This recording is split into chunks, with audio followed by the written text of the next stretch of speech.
نثار تیری گلیوں پہ اے وطن، نثار تیری گلیوں پہ اے وطن، کہ جہاں چلی ہے رسم کوئی نہ سر اٹھا کے چلے۔ آج اگر پاکستانی قوم ارض پاک کے اوپر فخر سے، جذبے سے، ہمت سے کھڑی ہے تو اس کے پیچھے پاک فوج کا ہاتھ ہے۔ میں انتہائی مختصر وقت میں پاک فوج کے ایک عظیم سپوت برگیڈیئر طارق زمان صاحب سے گزارش کروں گا کہ انتہائی مختصر وقت میں اپنے خیالات کا اظہار کریں۔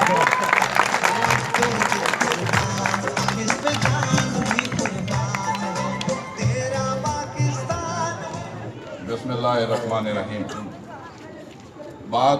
پاک فوج کے حوالے سے چلی تو میں آغاز بھی اسی حوالے سے ایک شعر سے کروں گا کہ ہم دھوپ میں مانند دیوار کھڑے ہیں، کچھ سایہ نشینوں سے بہرحال بڑے ہیں،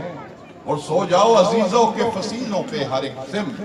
ہم لوگ ابھی زندہ و بیدار کھڑے ہیں۔ جناب یادی خان صاحب ایم پی اے، میجر انیس صاحب، ساجد قریشی صاحب، حاجی ظفر صاحب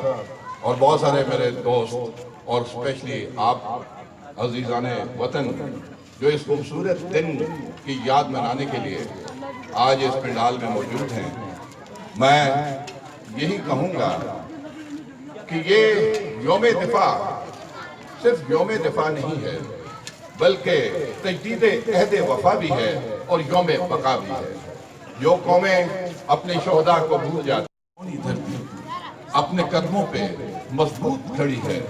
تو صرف اور صرف قوم کے ان عظیم فرزندوں کی قربانیوں کی وجہ سے ہے، جن کی تصویریں آپ کو یہاں پہ نظر آتی ہیں۔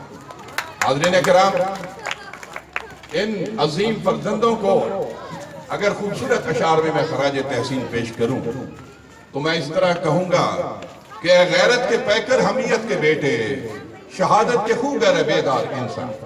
مقدس زمین کی مقدس زبان کہہ رہی ہے کہ تو نے میرے لیے جانے کتنے سمندر لہو کے لیے، تو نے اپنے وطن کی بقا کے لیے، تو نے ملت کی زخمی انا کے لیے، دختران وطن کی رضا کے لیے، ماں بہنوں کی شرم و حیا کے لیے موت آئی تو سینہ سپر کر دیا، توپ و ٹینکوں کے گولوں سے پھینکے گئے دشمنان وطن کے ہر ایک وار کو بے اثر کر دیا، بے ثمر کر دیا۔